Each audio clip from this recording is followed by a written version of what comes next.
Isa was hit by shrapnel during the fighting in Sirte. He couldn't get medical treatment inside the besieged city.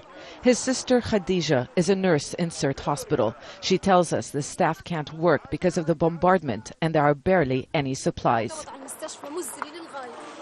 The lull in the fighting has given hundreds of families the opportunity to leave.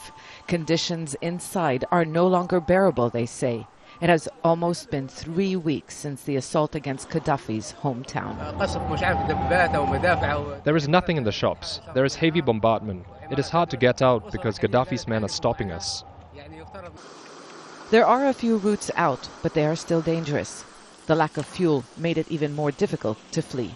Thousands of fighters have fled Sirte over recent weeks. Those who did so at the beginning were opponents of Gaddafi. Now many of the families who are leaving are Gaddafi sympathizers. Even the fighters here acknowledge that.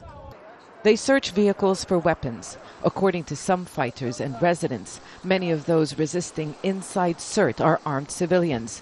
And there are those who blame NATO and anti-Gaddafi fighters for shelling their homes, and they don't shy away from their loyalty to Gaddafi. I am from Sirte. I am loyal to Gaddafi.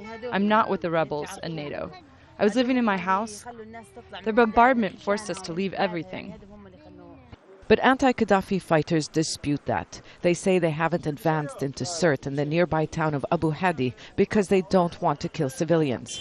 Commanders say Gaddafi's army is using their stronghold of Abu Hadi, which is 3 kilometers from here, to support Sirte. This junction isolates the 2 Gaddafi strongholds. These fighters now have to fight their way in and face what has been strong resistance from their enemy. Zeina, Khodr, Jazeera, Sirte.